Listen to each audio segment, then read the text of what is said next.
been a hot minute since we've been in this little showroom. But welcome, everyone, to Dual Dynasty, your weekly WWE review show here on the BC Wrestle Pod network thing that we got going on. I am one of your hosts, Mikey, and joining me this morning/afternoon/evening, wherever you're watching this from the world. First and foremost, he has been making his grand return after a few weeks away is, back like Roman Reigns. It is the Mini. We have missed you, my friend. Moving sucks. Where'd you move to? Another country? No, 4 houses down. Damn. Oh, that was terrible. The problem is that this house wasn't ready till the 1st of July, so I was stuck in a hotel for 10 days. Cool. Moved all my stuff to storage for 10 days and then took my stuff out of storage and moved it 4 houses down. That's wild. And it took you like 4 months to do it. That's crazy. It felt like 4 months. Shit. Man, that's terrible. It's been crazy, but we are happy to have you back, Minnie. I'm happy that you're all situated into the new house. And then, of course, rounding out our trifecta of a trio today is the one and only Mr. Green Thumb himself, the professor, who, man... Yeah. It was one of those, I'll go water real quick before it gets too hot. And then I got the podcast and then it got wrapped up and, there's wasps. Oh, this is dying. Oh, this isn't working. And then I had to rush in here. My apologies. Hey, it's all good. Get that farmer's tan going. I'm trying, man. I know what my heritage is, but I still look like a cracker on mayonnaise. Dude. Look at you. I'm 2 different colors, brother. Look at his wrist. That's my watch. Oh my god. Gosh. You can afford a watch? Sometimes. If it's alive or not. It's on the charger right now. I've missed you guys so much. I have a lot of problems with this SmackDown that we'll talk about. That's the first thing I thought about when this segment happened. I ain't gonna lie. And I really wanted to like going back to WWE because I've been away a little bit. I mean, I've been watching, but we haven't really reviewed consistently because of reasons. And after watching a lot of other promotions and other things going on, I came back and watched this one and just went, oh, man. I think the other thing that sucked too is coming off of Evolution, which was amazing, by the way. I've heard nothing but good things, which is sometimes suspicious, but it sounds amazing. The main event had me hooping and hollering, and Rhea versus Io might potentially be on my short list for my favorite matches of the year. Like, that match was so damn good. Really? Yeah, I've heard great. The replays I've seen or like clips and stuff like that have been fantastic, so we'll see. So to go from that to Raw and SmackDown this week, I was like, all right, we're definitely entering. Oh crap, we have 3 weeks. Now we have 2 weeks left until SummerSlam. So we gotta start finalizing some things. The fact that we're getting fucking Randy and Jelly Roll versus Logan Paul and Drew McIntyre. Hot garbage. I'm so upset. Am I slightly excited because Randy's been doing nothing but hyping Jelly Roll up? Sure. I don't think this is going to be no Bad Bunny versus Damian Priest. And I think that's the unfortunate part, because that is my level of when you get celebrities involved. That is the level that we need everybody to try to aspire to be. Because Damian Priest and Bad Bunny set the precedence for having that amazing street fight in San Juan. I will say this out loud, and I can put this on the internet. I don't really care. I like Jelly Roll as a person, as a character. What he stands for, where he's come from, what he's overcome. I love his story. I even kind of like him as a personality. I hate his music, the demographic. I hear his music and go, oh, no, not me. Anyone else? Go ahead. And you have him and Paul fighting, and why? Just dumb. And I have a bigger theory we'll talk about at the end, but I'm not a fan. Randy's just doing side quest at this point. He is. He's doing the Warcraft thing. Is this our modern day Trump versus Vince McMahon? Oh, I hate that thought. This isn't quite the level of shave your head in the ring match. We're down that road as a promotion, right? It'd be hilarious if whoever wins this match, like if has to get a tattoo on their face, or if Randy wins, he has to like shave Drew McIntyre's luscious hair.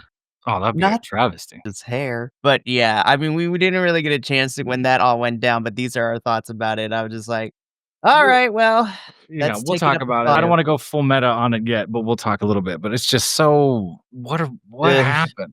Anyway. That Go Home SmackDown was really hard to watch. I was like, we spent 30 whole minutes on that. Was last week, not even, that was like 2 weeks ago. I tried to watch it and I couldn't either. I was on vacation and I was like, I can't do this right now. I gotta Like, watch all these no. other things. I gotta take AEW in a few days. Like, I can't watch this right now. I'm gonna be honest with you guys. I've been a strict WWE dude, but the run that AEW's been on recently has just been like, This has been wild times for sure. Man, The timelines are changing. we're not quite Monday Night Wars, but it's the funny part is what was it, All In that has happened?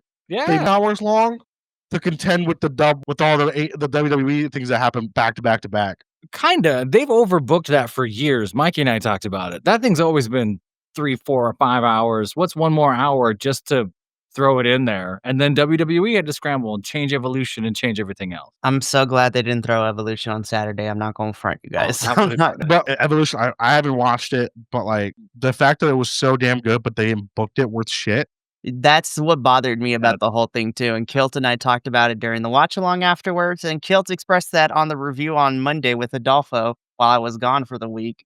Yeah. It's just like the fact that TKO and Hunter didn't put the love and care into building what Evolution could be the way they did Saturday night's main event, and how both of those events turned out specifically, with Evolution being on everyone's, talking points and be like, oh my God, this was amazing. The women showed out.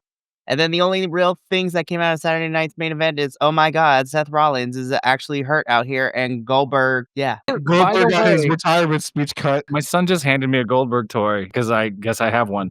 This toy is like 10, 15 years old and looks older than Goldberg now.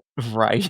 Dude has gray chest hair and the tattoos are like, oh my gosh, he was old then and they tried to, I don't know, man. I'm glad I missed Saturday night main event. It was so good this week. We're 10 minutes in. We haven't even talked about it. Well, let's just jump into it. I feel like this is going to be a quick rundown. This might be quick. Again, we're like now at this point, we are 2 weeks away from SummerSlam. So now it's just like, okay, now let's get finalized and just throw everybody on this card as fast as we can. So I was like, okay. So let's just jump straight into it. We're going to kick things off like we normally do with Monday Night Raw. So we're going to kind of breeze through this because everything was fine. There was one match I really enjoyed, and we'll talk about it in a little bit. But for those of you who haven't watched Evolutions, you're about to get spoiled because we kicked Monday Night Raw off with our new Women's World Champion, Naomi, cashing in towards the tail end of the main event at Evolution and successfully gaining the Women's World Heavyweight Championship. And I was just like, finally, her girl finally gets her due. Like, I've been saying this for the last 5-6 years. I was just like, finally, no injuries so far, knock on wood, to make her relinquish the championship.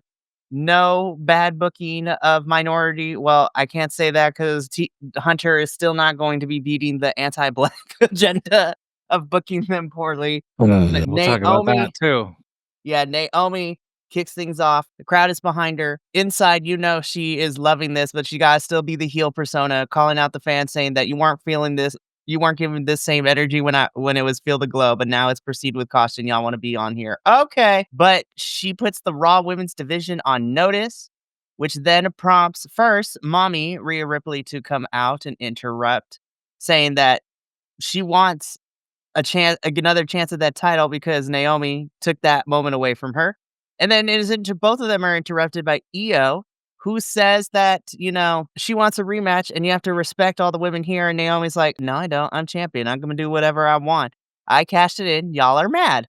Which then, as we look to be getting a brawl of some sort, a brewing, Scrap Daddy Adam Pearce comes out and says, guess what, y'all? We're going to run this back again because everybody loved it at Evolution. That's not what he said, but that's exactly the corporate speak translation of everything. It's like, y'all loved it so much at Evolution. We're going to run it back again, but we're going to add this. And at SummerSlam, it is made official from Adam Pearce, Naomi defending her title against Rhea and Io.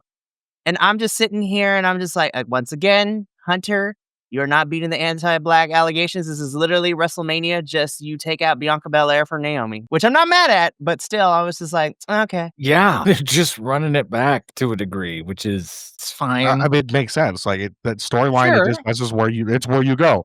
You don't need to add a fourth person to it. That don't make no sense. I hope they don't. You're right. Whoever would have won that match, if Io would have lost, she would have gotten her rematch. So Io's getting her rematch, and technically Rhea didn't lose. She got cashed in on, so they would also get the rematch. So it just makes sense. That's a logical move. The only other thing you could do to this match is like, all right, it's a triple threat fucking ladder match. So Naomi's losing this. I think she holds on to it for a little bit. I think some shenanigans maybe come into play here. Sure. I do think Io takes a pin. Damn. Yeah, I think so too. Unfortunately, If Naomi's not losing, Rhea's not taking a pin. Sure. No, that's the thing, right? And that's what's hard is now we kind of know they only have one direction to go, or else they totally screw Naomi, which it's I not don't fun. don't put past Right. them. I don't think that's going to happen. I thought she's going to win and then lose it 3 weeks later. I don't think they're going to treat her like her brother-in-law. I don't know. That's why I'm suspicious. I'm a little. Well, even Jay held on to the World Heavyweight Championship for longer than that. He lost the IC belt really quick, but he held on to the World Championship for a little bit longer than that. That's also very true. Sure. I think what also doesn't help in this is that, well, I hope Naomi keeps it, but I think what doesn't help is that I think we won't know who's going to walk out as a champion until SummerSlam, and I'm gonna be so for real. I don't think WWE knows who they want to walk out as the winner of this match because once again, Evolution, that battle royale was fun, but the problem is we know that whoever walks out as champion here already has their next opponent lined up in Stephanie Vaquette and Clash in Paris. So I'm just looking at these matchups and I was just like, I'm excited for any of these three, but I honestly don't know what WWE is going to. I don't know who WWE going to pick as the winner to face Stephanie in Paris, but we'll see when that. We'll cross that bridge and we'll get on that bus when it comes by. So we move on from our opening segment. Judgment Day shenanigans abound. Dominic is still not cleared and he's trying to keep a low profile because AJ Styles out here running around trying to get, a match with him. Finn Balor gives some encouraging words to Roxanne and Raquel about, going out there, setting an example for the tag team division. And Raquel's like, are you being for real? In this last picture, looking at the finish is like, are you being for real right now? So this leads into our first match of the evening, which was a non-title match. People are saying it was for the championships. It was not because I had to double check my resources and my references. But we get Raquel Rodriguez and Roxanne Perez taking on the Kabuki Warriors of the reunited Asuka and Kairi Sane.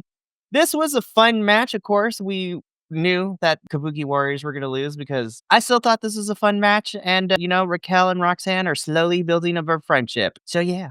I'm also completely here for all the AJ Styles, Dominic Mysterio shenanigans. I'm going to be so for real. Them and New Day and Grayson Waller, when we get to it a little bit later, I was just like, they're kind of carrying right now in an otherwise bland Raw that was this past week. So we're going to get into all that. But Judgment Day girls are victorious. At this point in the week, I was just like, I'm interested to see what is going to happen at SummerSlam with these titles because it seems like they're trying to put all the titles on the line at SummerSlam because it's 2 nights. So I feel like you kind of have to. We get our answer on Friday. Well, we'll get our answer in a little bit when we talk about SmackDown, but yes. So moving on, we get an update, and I've seen a lot of conversation happening about this, and we'll get into it in a little bit. But Paul Heyman gives us an update that the timeline for Seth Rollins, we don't know what's happening right now with Seth, but it doesn't matter because Seth has until next June to cash in this Money in the Bank briefcase. So basically, the corporate translation is no, we are not stripping Seth and having a ladder match to get a new Money in the Bank winner. And I'm just like, man, why? I was like, and you know what? I do have to agree with some people because y'all are going to let Seth hold on to this. I know it's not a championship, but you're going to make Naomi strip her title after she was injured for a little bit. After we've seen some of our men counterparts hold on to their titles despite injury. It is what it is. I was just like, y'all could have it. Seth can always get it back. Like, have a new Money in the Bank or have a number 1 contender ladder match, not even for the Money in the Bank briefcase. I think the only thing that saves this is Paul Heyman. Paul Heyman can talk his way into being that swarmy executive bad guy. We're going to hold on to it for Seth thing. It sounds like Seth is hurt. Yeah, there's a video of him on crutches with his daughter. Messed up. And like it was on Instagram. Someone had a post of him in the hospital room, just absolutely defeated. Like there's another post of him giving an interview that hasn't been released yet, talking about it. It's like, oh, he might be out. That's a long time away. So again, yeah, well, yes and no, right? January, February? That might not even be enough time. We'll see, man. He might be out for a long time, unless he meant a year from now. True. And this also kind of tells us is like, we're going to be switching up plans with Braun and Bronson, who are going to have to be holding it down now that Seth is out of the picture for a while. So we're going to get to Braun's Breaker a little bit later in this episode, because right now, this was my favorite match. Both women did awesome. Bailey Bayley gets the quick roll up for the first pinfall. Lyra gets the second. This went on for like 25 whole minutes. And Lyra Valkyria ultimately gets the second and final pinfall to secure her spot in a match against Becky at SummerSlam. And all I gotta say is I'm excited. Poor Bayley, once again, is missing another Big Four pay-per-view as of right now. I don't know what they're going to do with Bayley. I don't know. She has like no direction right now. So and she's come out and talked about it, right? Didn't she give an interview not too long ago? Like, I don't know. I'm not sure why. At least in her podcast with Chris Van Vliet, I'm just like, I don't know what they're doing with Bayley. And she's like, I have no clue what they're doing. And and I think this is important to talk about because in wrestling, we always use the term like the good soldier mentality as you're always here to do your job. You do whatever they ask of you and this like that. And I'm just like, that's cool.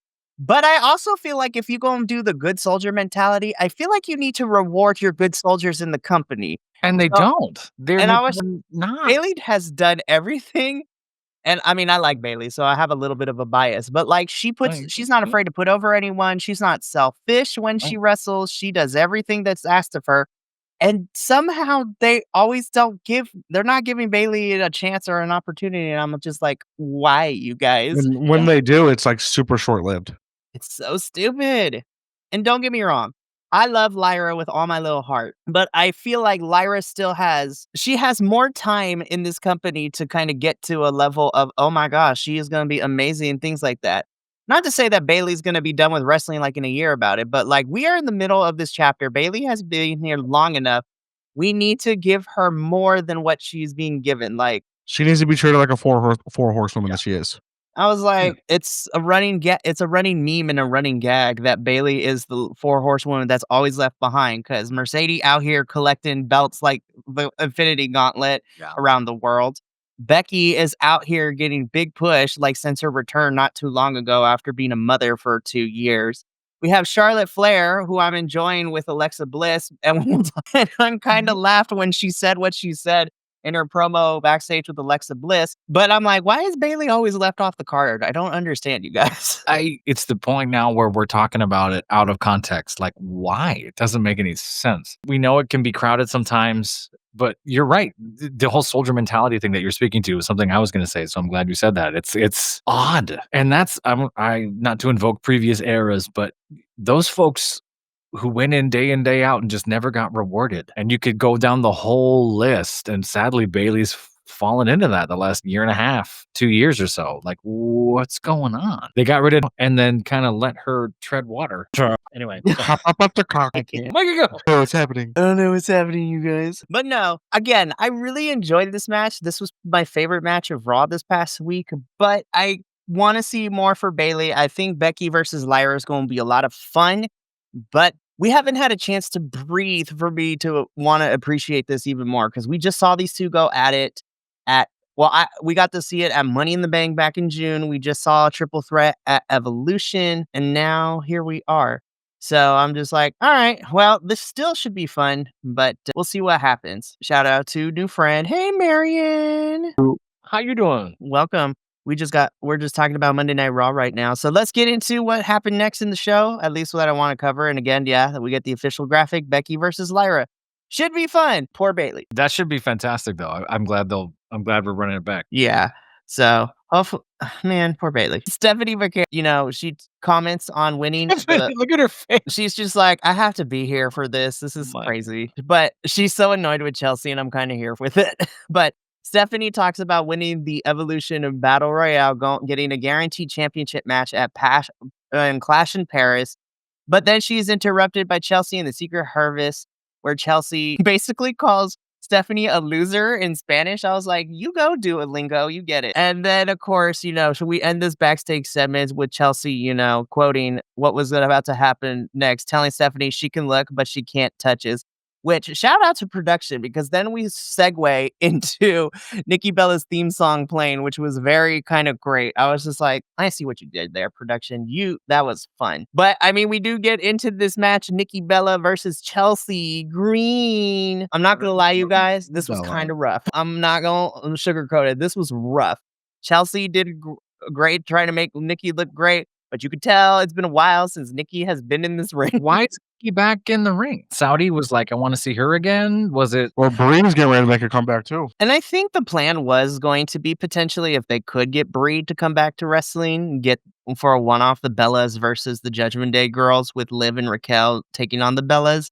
But because Liv is injured, we're probably pivoting and it might. Well, I mean, we'll see what happens because we got some time before Clash in Paris because what happens after the match is that Nikki ends up beating Chelsea. Chelsea and the Secret Harvest beat up Nikki, and then Stephanie comes out for the save in all of this. And I'm just like, okay. So it seems Nikki and Stephanie might be teaming up against Chelsea and the squad, which is cool.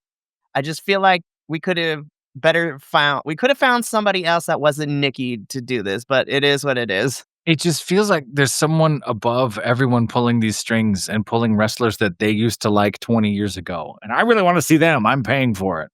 And this literally feels like toy boxing wrestling as we talk about all the time. Like, the action figure thing. Yeah. The action figures is just And like, I like this, so we're going to put her here. So, and I don't know if that's best for business, but some people are loving it because they like the soap opera of the thing. They like the polish of the thing. But there's certain matches, if you're really watching, that suffer. And like, I don't know if that's what you want out there. Saturday night main event. Anyways, so we move on from this. Stephanie Vaquer comes out for the save. So we probably are getting this. Also, I have just abandoned that brands exist because everybody's just being crossed over now just because Chelsea is now on Raw. Sure. Like, this is so dumb, but I was here for all of it. I'm not even going to lie. Dom needs to get like some quack doctor who just keeps signing up. Nope, he can't. Just bring a different doctor out every week. It'd be so good. I think AJ understands that he believes he's not being utilized properly in this whole thing, but he's just leaning into everything. Like a couple weeks ago when he pulled out the dad glasses to read the doctor's note for Dominic on Raw. You're a punk ass. That was really funny. Or the cake. Oh, the cake. Get well soon. And then he's like creeping around the corner in the Judgment Day clubhouse. I was just like, AJ knows this is silly, but he's leaning into it. AJ knows he's in the last 6 months of his tour. He's going over to TNA to do some cool stuff. Like he knows. So he's just here to have fun and goof. Sidebar, I'm very interested to see how AJ plays a part in tonight. But stay tuned for that announcement later at the evening for our watch along tonight. But yeah, everybody in this picture here realizes that this is kind of ridiculous, but they're here for it.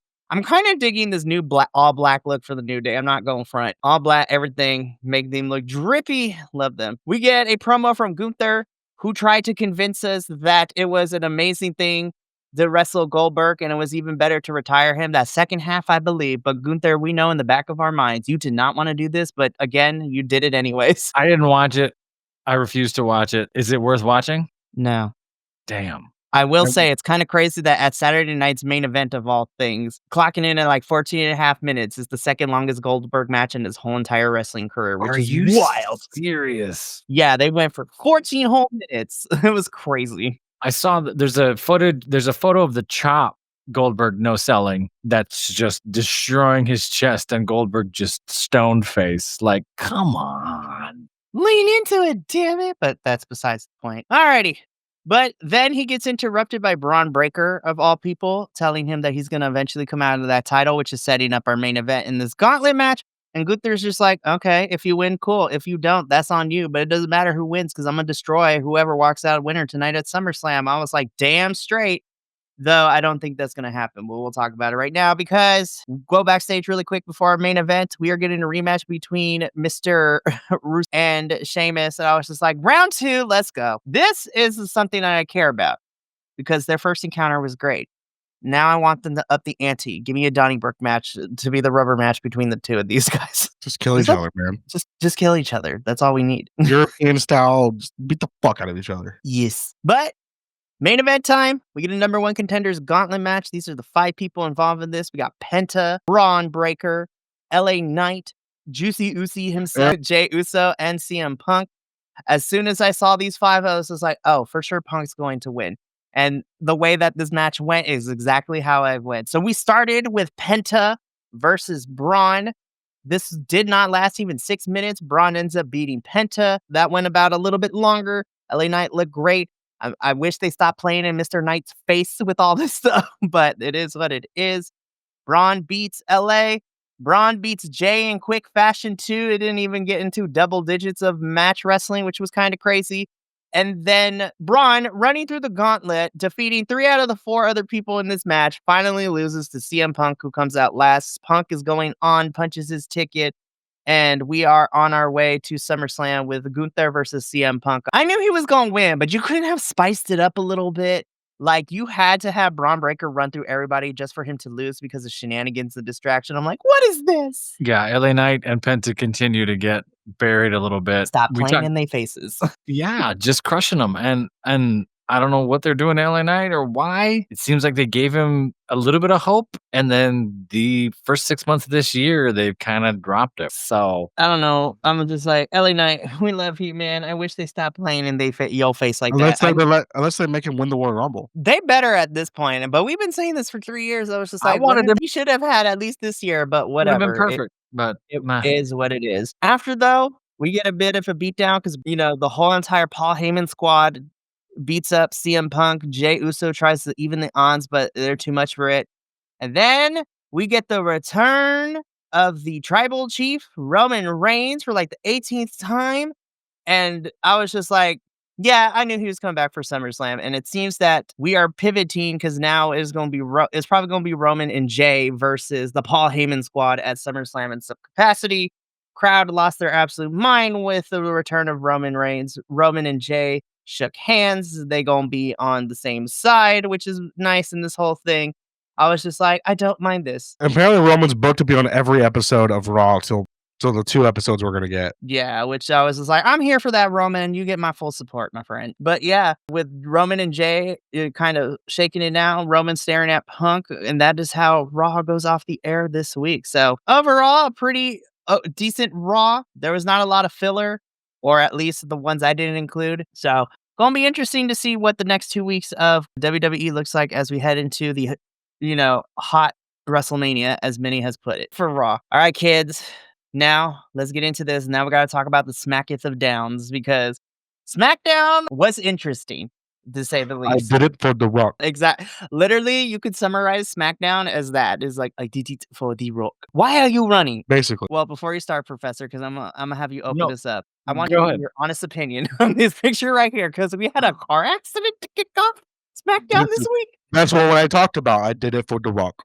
This is one of the worst promos I've seen. This was terrible. Everyone's cardboard. No one's acting anything. The guys they have being cops don't know how to be cops. They're just locals in cop uniforms. Like, completely took me out of it. It just felt like, oh, AEW can do blood? We can do blood. Look at the blood we can do. Like, what are you doing here? It's like, what is happening? If you get in a car crash and you split your eyebrow, there's no medical anyone here. Just the truth of the circumstances and everything was just so goofy to me. I'm in the middle of something right now. Yeah, obviously. Like, it's just, this was too stagey. This was too kayfabe, even for someone who loves goofy wrestling. Like, they couldn't sell this to save their lives. I did not like this. This was cartoony to me.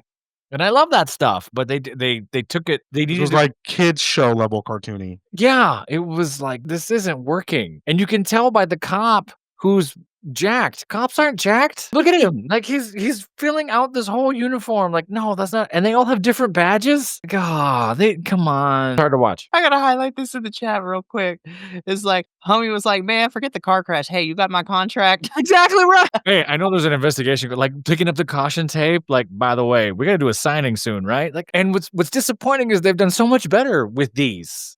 Like, since Triple H showed up and started doing, the production value went through the roof, and now they're just kind of slapdash throwing things together. This was tough. This was hard. I mean, the cardboard was acting. The blood, I'm not looking for realistic, but I was just like, you placed it in the weirdest place for Mr. Tonga over here. Like, he's just standing there bleeding. I was like, if you guys, I forgot he came back. That tells you something. We all did, because it's been crazy out here. So we gonna come back to part 2 later. And I'm like, Jacob Fatu, you're the only thing I liked about this whole thing. And I was like, Jade getting thrown into the thing, thrown into the car, that whole ambulance thing. We know they can do the scary production value Law and Order thing. Dun dun. Dun dun. Why they chose to do this? Odd. Just weird. Who knows? So we're going to come back for part 2 and 3 later in this episode, because right now I got a chuckle out of this. And honestly, I hope the tag team name is officially We're Not Friends, but I love it. So Charlotte and Alexa. Partners of Convenience. Yeah, partners of convenience. We love that. Charlotte and Alexa Bliss are backstage. Charlotte is just like, hey, so I literally walked into Adam Pearce's office and I got us a tag team championship match at SummerSlam. And I was just like, the more things change, the more they stay the same. But what I loved about this, though, is that Alexa is playing the audience in her response. She's like, wait a minute. So you mean to tell me, Charlotte, that you just walk up to, you can go to Adam Pearce anytime, ask for a championship match, and Adam Pearce and Nick Aldis are just going to give it to you? And Charlotte's like, yeah, just because, I'm not a singles champion right now doesn't mean I'm not a Flair. And I was just like, oh my God, this is the best thing, Charlotte, that you could have done. There it is. That's the thing. Acknowledged it. Everyone on that Reddit community went, I told you, I told you. But I love it because it's the way Charlotte and Alexa are taking that power and using it for something a lot of fun. I was like, that is how we do it. You acknowledge it, Charlotte. It is out there now on screen. Like, we are not hiding the fact that we know, we've been knowing, and the fact you acknowledge it, fourth wall breaking, loved it. I don't care. I love this team of Alexa and Charlotte. I think it's doing good for Charlotte because I'm loving her more and more. She's finally having fun, right? Exactly. She's been a serious, angry, bitchy heel for so long. And what's hard is then you get the sort of backstage rumors and how she treats people and everything else. She's fantastic to the fans and she has lifted up a lot of women, but we all do kind of roll our eyes and go, great, Charlotte's here. Now she's going to cut to the front of the line. Well, you're going to play into that. Sure. But this has been fun. I enjoyed watching the two of them. I do. And, well, that does lead us into, again, because we are getting a tag team championship match at SummerSlam, the Judgment Day girls are going up against We Are Not Friends / Partners of Convenience, but I'm still excited. I love the Judgment Day girls. I still feel we could do more with them, but honestly, I would be okay if Charlotte and Alexa took the titles at SummerSlam and run with it for a little bit. Really? I think it's fun. I think Evolution has taught me that I feel like maybe I'll put this. Judgment Day girls retain at SummerSlam, and then we get a rubber match where we can finally put it on Alexa and Charlotte. But who knows? SummerSlam is going to go crazy. Who knows? Because they might just throw all the titles everywhere. They have an opportunity to, but they might screw Naomi. I'm just saying. There are so many places. But this does lead us into our first official match of the evening, Charlotte Flair versus Raquel Rodriguez. I appreciate that Charlotte wasn't kidding when she said she wanted Alexa to bring out the pom-poms because Alexa brought out the pom-poms. And they had a role to play in this. Yes. I was just like, yes, a tag team. This is what I need. If you're a tag team, you got to be supporting your tag team partner. And that is exactly what Alexa does. Because Charlotte and Raquel go for a little bit. This was pretty good. I like this. Alexa boops Raquel with the pom-pom, which is enough of a distraction for Charlotte to hit a big boot across the face and allow Charlotte to pick up the win over Raquel, which also sets up where you're getting Alexa and Roxanne next week. So this was part of SmackDown. I was like, you know what? I'm enjoying this. This was fun. Raquel looked a little uncomfortable in the second half of this. I'm not sure if stuff changed or if she hated what she was wearing, but she kind of got stuck here and there with some of the stuff they were calling on the fly. They worked really well together. I don't know if we've seen them a lot together in the past. I can't quite recall. This was a SmackDown. This was fun. This was okay. I have problems with a lot of other things. This was fine. I agree. We're going to get into those. Jacob Fatu is not... Yes, police. Okay. On the one hand, I was just like, Jacob Fatu, I love you with all my heart. I really, really do. But again, because we are literally called the Bi-Conics and BC WrestlePod as a whole has established themselves as a certain type of platform, I'm not sure if I vibe with peoples of colors having to go into questioning with police, but Jacob's just like, I don't want to go with them with these punky ass police officers, but he's like, fine, I'm gonna do it. So part 2 has Jacob going with the police officers to answer some questions. And I was just like, when we get to part 3, I'm gonna summarize this, but I was just like, I already know this trope. I was like, I know where we're heading with this because I write too much. And I feel like sometimes that's a detriment as a wrestling fan because, I see where we're going. I would have been okay with it had the execution of said trope been executed better. But we're going to come back to this saga of the car crash and Jacob when we get to the final part of this, thing through line for the end of the episode. Because right now, I actually really like this dual promo video package for Tiffy and Jade, because we show a lot of comparisons between the two because the two of them have had similar journeys. Both of them have held some sort of championship gold, whether it's in WWE or in another company. They both debuted in the Royal Rumble, and they both have goals of being at the top of the women's division. But the key difference between both of them is that Tiffy is making sure that Jade doesn't take that title from her, and she's going to remain at the top. And Jade is going to make a name for herself by finally being the one to dethrone Tiffy and take the title.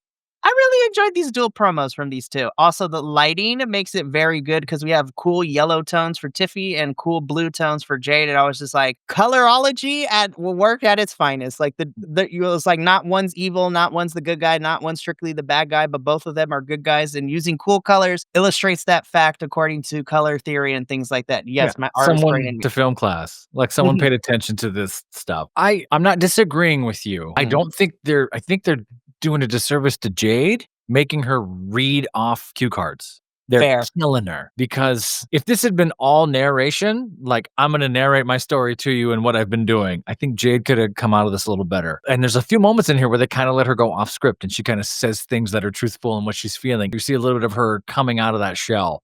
Tiffany's all, in the moment character. I'm just going to say whatever I want. She really gets the moment of the thing. I think the second half of this promo, they let Jade go. The beginning of this for her is really tough. Like, I know where I came from. I know who I am. It's like, oh no, don't just read it. You gotta breathe a little. You gotta the character a little bit, You get in there, and I know where I came from. Hey, don't read the punctuation. Like, come on, Jade. But like, that aside, I do think this does what we needed for the match, and I'm interested. I think they're going to work great together. No, and then of course, if it wasn't told to us beforehand, it is going to be Tiffy versus Jade at SummerSlam. So Jade winning Queen in the Ring. She's going up against Tiffy. So should be fun. I really hope that this delivers because I feel like both of them have kind of had a rough 2025. I really want this to shine for both of them because they both deserve it. And I love both of them. Damian Priest and Carmelo Hayes doesn't get an actual finish because Aleister Black is having none of it. Or Malachi Black, I should say. No, Alex, sir. I'm losing track of names here. Like Dark Daddy Sir here. Mr. Selena Vega, yes. Oh my God, he is so funny on Selena's podcast. The Twitch stream he does sometimes is like, he's another one who doesn't take himself too seriously, and I love him for it. Which is a shame because WWE is taking him way too serious and kind of killing him. Well, so again, I was like, Carmelo Hayes versus Damian Priest? All right, here we go. We get about 7 minutes worth of stuff, and then Aleister attacks Damian, which is setting up something for them to do, if not at SummerSlam, down the line at some point, which I'm here for. I think Damian versus Aleister might be great, and I was just like, all right, you get this week, you get a DQ pass because it's the only one for WWE this week that we had a DQ finish. So I'm like, okay with this, but at the same time, why my boy Melo not being given something? Like, what is happening with Melo? Oh, Melo's just been crushed. They gave him the Andre, which was something, and ever since then they're like, but you're going to stay at this level, you're not going to proceed. I kind of want more for Black. I think he's kind of stuck here and they don't know what to do. The Damian angle doesn't really interest me because it just came from out of nowhere, and I thought we were getting more of Aleister and Ron killings because that's what we've been getting for the last 2 weeks, and it feels like we kind of just pivoted and dropped. We're just like, okay, we're gonna go to Damian now. Okay, thanks, bye. And how we got here and what we did just seemed arbitrary to me. It makes me sad because this is kind of the LA Knight treatment. Like, you're gonna get something. Well, just kidding. We're gonna give you this. It's like, okay, when all they had to do was make Black dark and broody forever, and it would have worked. Show up in the dark, cut a promo once and now and then, and just kick people in the face. That's all you have to do. And now he's this sort of, they're going to do this suit and tie bad guy thing. Like, I'm nervous they're going to go Karrion Kross on him and just not know what to do, give him a faction every now and then let him rot in this purgatory of a lower mid card, which makes me sad because he's ridiculous talented. He is. So we will see. We got 2 weeks till SummerSlam. We're going to see how we develop this. This will probably end up being on SummerSlam in some capacity.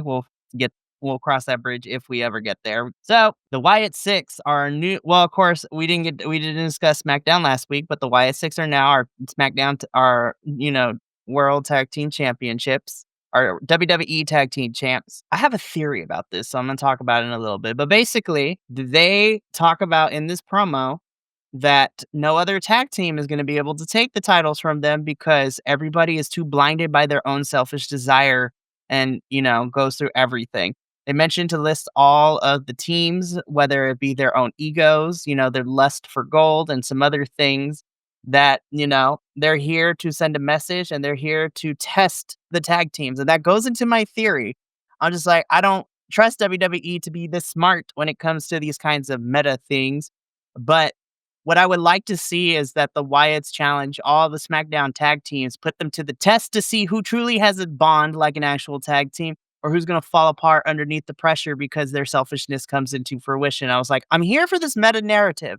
I don't trust W to be smart enough to execute it well. Right. Go Mini Go. Go Mini Go. I mean, it's the White Six. You're like, the match that followed this was pretty cool. The 4-way tag match. Right. So, I mean, we can kind of put those things together. So let's get into it because but before we get to the tag match though, so Jacob Fatu was not guilty, which we all knew, which leads into a Solo Sikoa promo and a whole entire brawl. And coming to find out that Solo set this whole thing up, this man is going to jail. I love that the police did a 45-minute investigation only to clear a man without a court or jury or anything else, or detainment for a certain amount of time, or even, cross-examination or questioning. They just went, you know what? It's not you. We're a wrestling podcast, but it's just like, let's be real. With the state of how the actual justice system currently is, I'm like, it's not that far off of a stretch of what we saw here, but a whole nother issue. It would have been different if he was detained, he's in the cop car, we see him a month later, and the judge goes, there's no case, and then he goes wreaks havoc. The fact that this happened within 45 minutes could be actually kind of fun, not even going front, but great.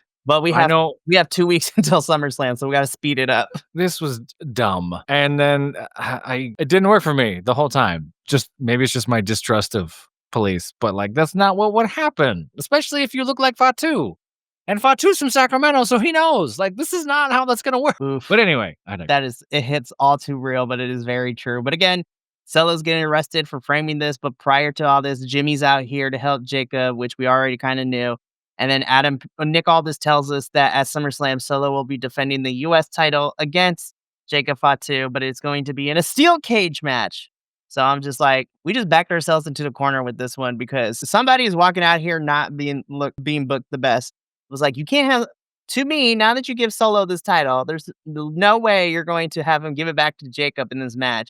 But by all intents and purposes, even with the numbers game, there's no way that Jacob should not beat Solo's ass in that steel cage. And like, let's be real.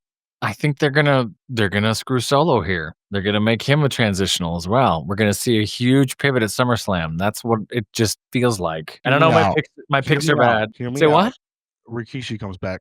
Oh my God. I've been calling for that for 3 years, man. They're not gonna do it. The fans chant Rikishi, I'll come back. They've been chanting Rikishi. I'll do it for The Rock.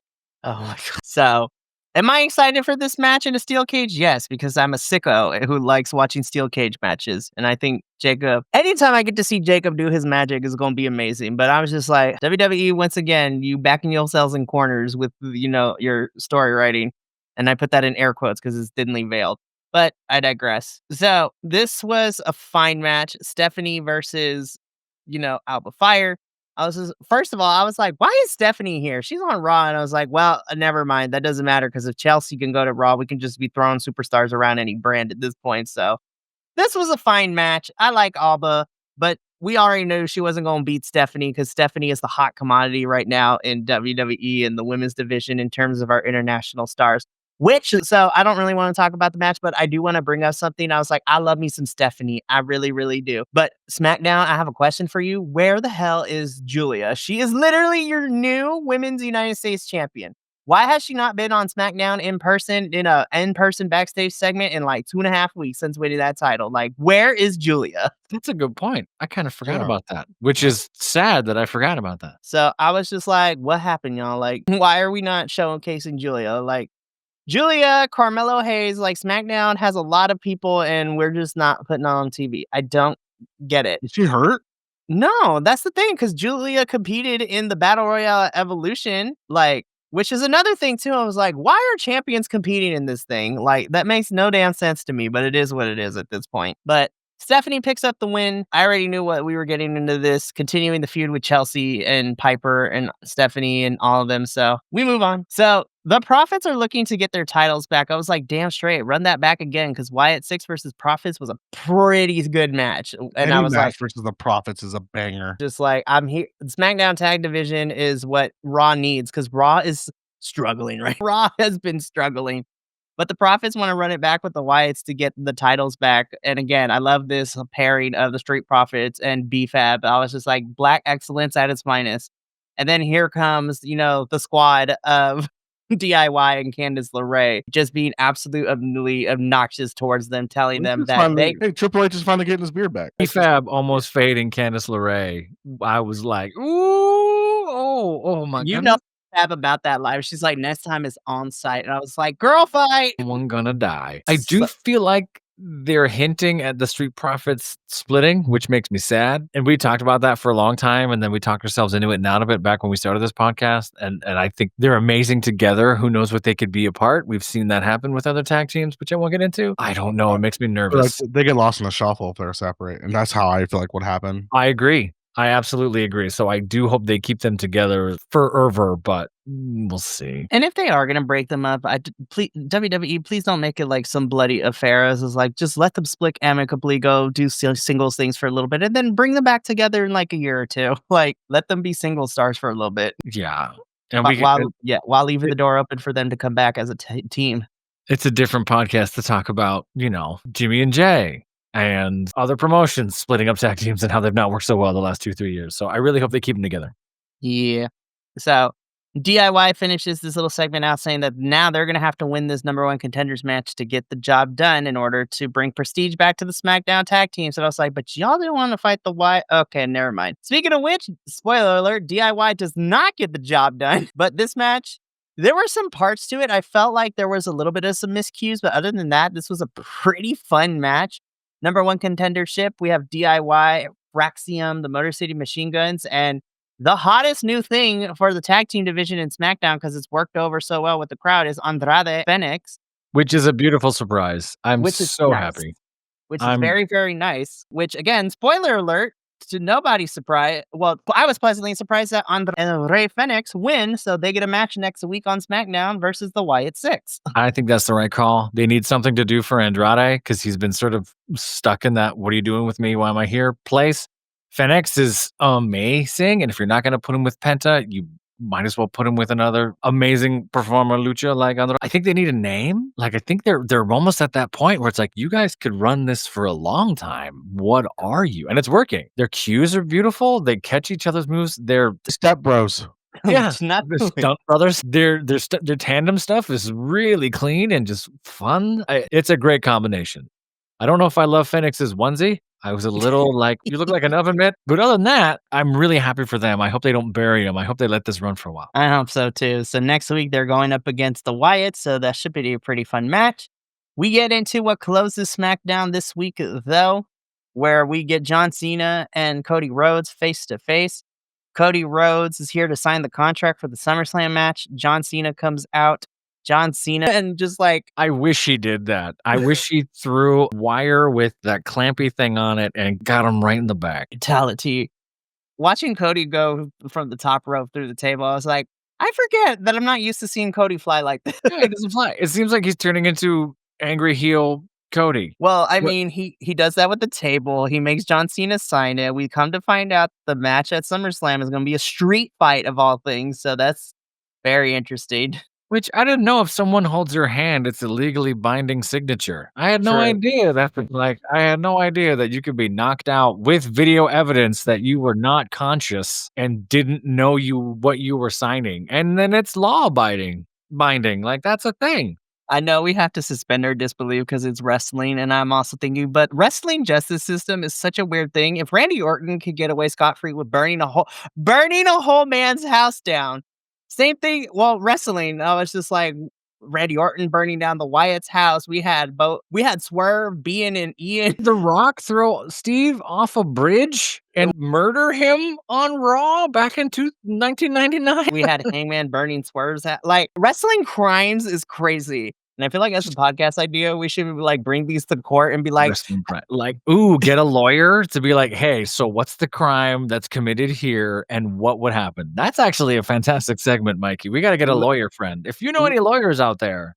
Yes, if anybody who knows a lawyer, but is also a big wrestling fan too, like, I need y'all to give us the hookup because that's a fun video idea. We have a segment to do once every week or two to be like, hey, and now here's our lawyer friend to give us the breakdown of Is this crime? Question mark. We got a lot of assault, which is fine because nobody presses charges. Okay, whatever. But stuff like this, I'm like, Cody, there's a camera. I'm writing this down. Like, we are so fine. We are going to find a way to make this happen this year. Lawyer. I actually thought John Cena stole this segment, in my opinion, because he came out like such a jerk, and it was so good. I'm sorry. I'm filming a big movie for Netflix. Netflix knows about it. I'm sorry, guys. It was so good. I was sitting there with my son, and I was like, I think he's going to blame making a movie. And the next line he had was like, but I'm shooting a movie? And I was like, oh, no. This is why they hate people from California. And he's just playing on it, and it's perfect. We love it. I thought this promo kind of saved the night for me, because the wrestling was fine, was great. All the other promos for the day just took me out of it. Like, what are we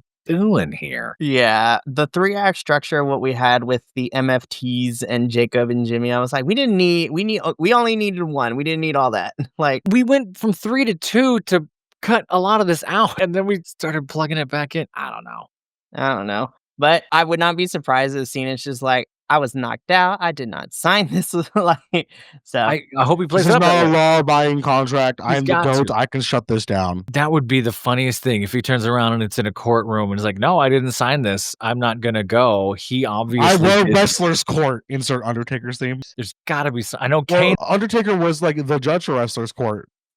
Yeah, but that Wrestler's was like Court back in a that was back in a locker room where they were right, but like that would everybody knows about it. It's a big thing. Like that would be hilarious. And it's like, all right, well, Cody, John, you did sign the contract. The verdict is you have the match. You get to buy me Jack Daniels. Yeah, they're all just there's no prison sentences. It's all stipulations. I sentenced you to 45 minutes in a cage with Uma. Oh, rest in peace, Umaga. Yeah, rest in peace, Umaga. Insert where's the Teddy Long when you need him? Dude, the Undertaker. Zombie, nothing stopping Zombie Umaga. Ripping the world to imagine Jacob Fatu versus Umaga. That would have been a mat. So our plot lines are far more interesting than what SmackDown came up with. It's what we're talking about now. And I mean, Cody and John Cena end SmackDown with all that, which brings us to the end of WWE. So hopefully we got 2 weeks left for crazy times for Raw and SmackDown. We are 2 weeks out from SummerSlam, which is crazy to think about. Jeez, is it really? My goodness. And I was just like, those watch-alongs are going to be crazy. I can't wait to get all my picks wrong in 2 weeks. Well, you brought up picks, right? So I didn't get to do it on Monday because I wasn't here. But I want to give us the updated. We are. At least you're not last place. So here is how everything stands. So these are the records for the last 4 pay-per-views that we've done. SummerSlam is coming in hot to end the summer part of the prediction yearly season before we get into the fall and stuff. But here is where everybody stands. In last place is Kilt with the record of 11-11. Evolution hosed him hardcore. Coming in third place is the Professor with a record of 14-8. Second place is Minnie with a record of 16-6. And then I am barely holding on to first with 17-5. So Minnie is right on my ass when it comes to these scores. I guess we're a little closer than I thought, but I still feel like I should do better because I keep losing on matches that I'm picking with my heart instead. And well, SummerSlam is going to be a big one because it's 2 nights, and just like WrestleMania, it's going to either be great or it's going to host. I got a bad feeling. I feel like they're going to host Naomi. I don't want to talk it into existence either, but they're going to screw some folks to make a statement and to get us to watch. True.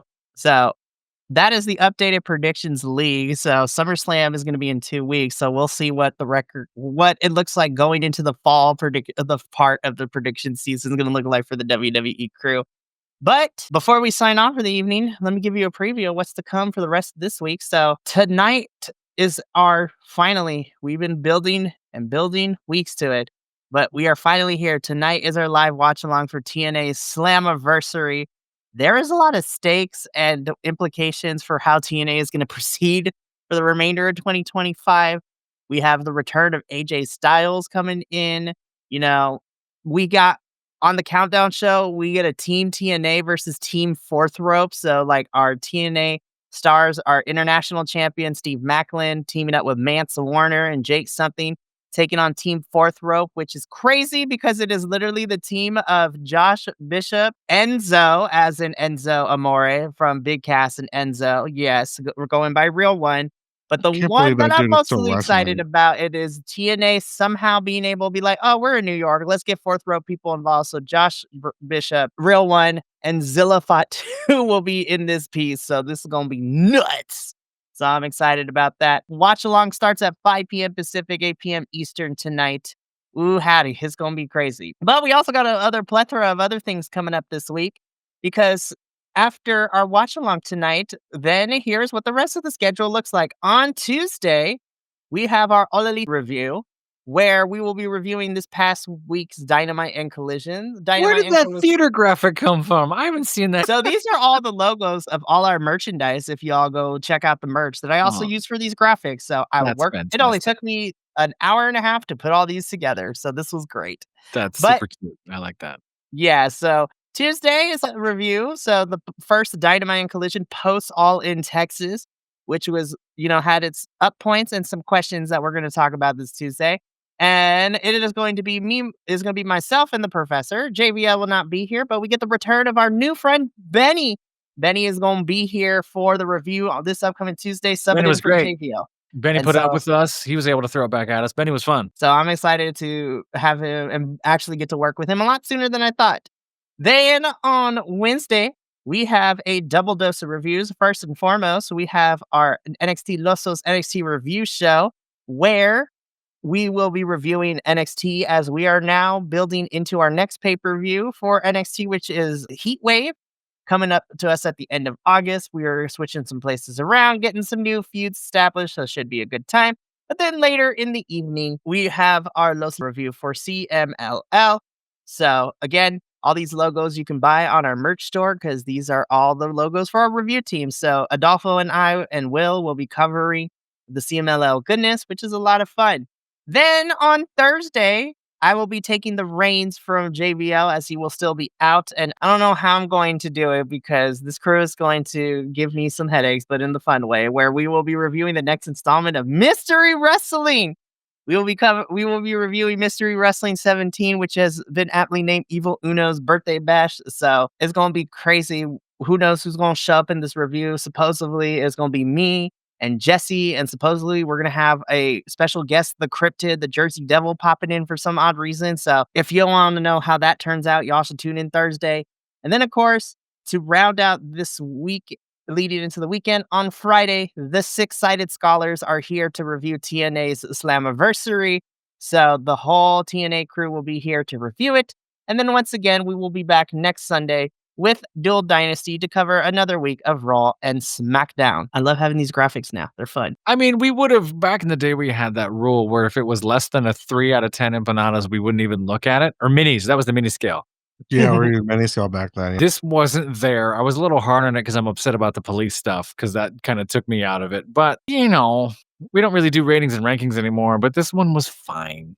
It was fine. I expected more from it. It just makes me sad that. Right. If you want to see... Yeah. Go ahead. I was going to say, if you want to read our full thoughts, make sure to follow us on the socials because the report cards gives the grade and our reasoning for it too. So, yep, absolutely right. So, of course, the report cards that we use here, we don't go below a C- because I don't believe, unless it's Ric Flair's retirement match, anything in wrestling can't be lower than a C- in my opinion.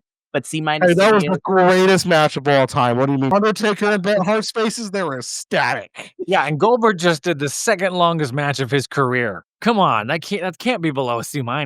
I hate you both. Oh my goodness, but I have missed you guys so much. I'm happy that we got back together, and hopefully next weekend. Goldberg is just staring at me, and I don't like it. You should put him on the cat tree behind you. Just have him stand there ominously. Upside down Goldberg can't hurt you. He doesn't exist. So you should have him back here, huh?